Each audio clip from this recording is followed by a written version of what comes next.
Hi, I'm John Maher. I'm with RESET, a nonprofit that puts professional scientists, technologists, engineers, and mathematicians in elementary and middle schools to work with the students on hands-on STEM learning.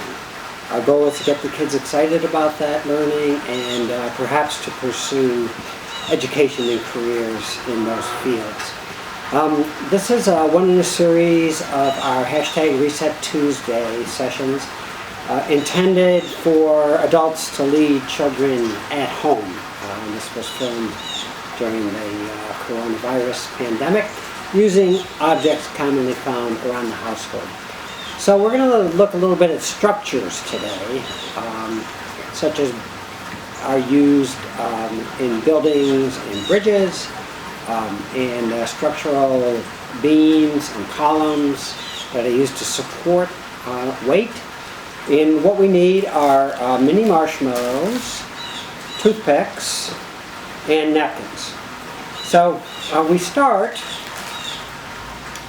by taking a toothpick and pushing through a toothpick so that the end of the toothpick comes out a little bit the other end of the marshmallow.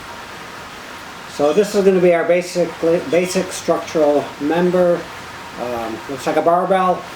And so I made some of these ahead of time.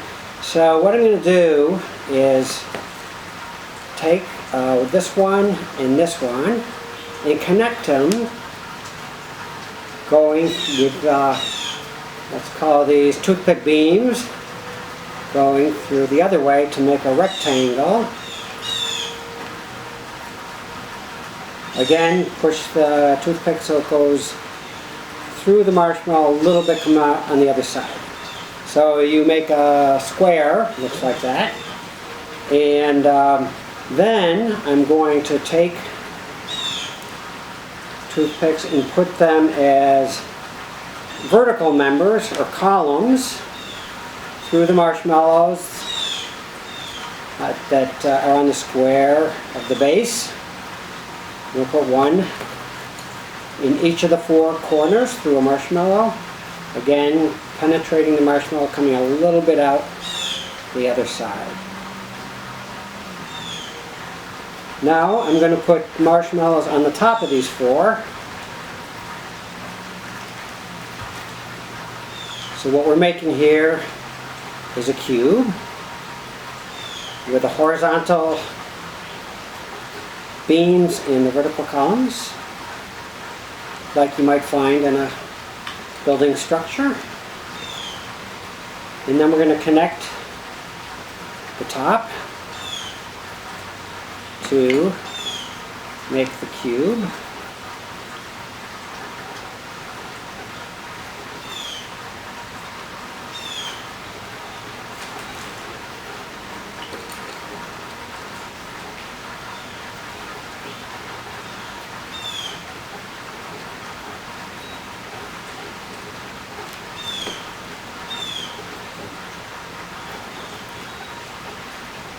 So we've made our structure,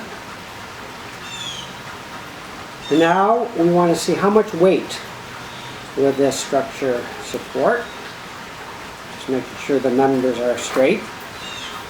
And so I'm going to use napkins on top here. So put one on this guy,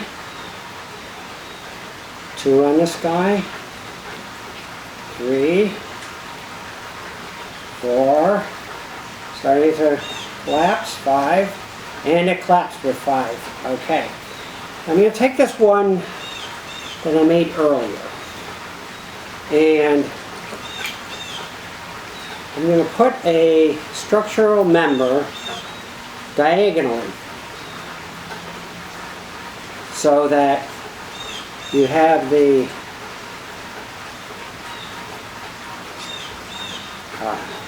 attachment.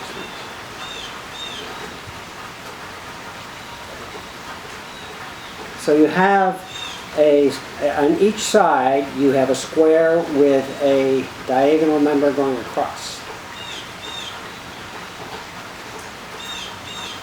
So I put the other 3 diagonals on before I started filming here. So now we have a structure with diagonal members. And we're going to see how much weight this one can hold compared to the one without the diagonal members. So we have 1, 2, 3, 4, 5, which was the number our other one held, 6, 7, 8, 9, 10, 11, 12, 13, and that's all the napkins I have here. But the basic message is that those diagonal members help the structure support more weight. And that's why in the design of structures such as bridges, or if you ever see a truss that's used in an attic, you'll see these diagonal members that are enabling the attic structure to hold more weight because the roofs are heavy, and you also have to plan for, in many climates, snow on the roof. So another experiment that can be done, and I'm not going to do it here because I don't want to shake my camera, but is to take one of the structures with the cross members and one without, and then shake the table like you might expect to replicate motion of an earthquake, and you see which structure holds up best. You can try other things, making a triangular element instead of a square, and play around with those. So you can make all kinds of different designs and see what your structure looks like and what how it holds up under different stresses. So that's this week's session. I hope you and your children have fun with it, and we'll be back next week with another Reset Tuesday STEM activity for students at home. Thanks.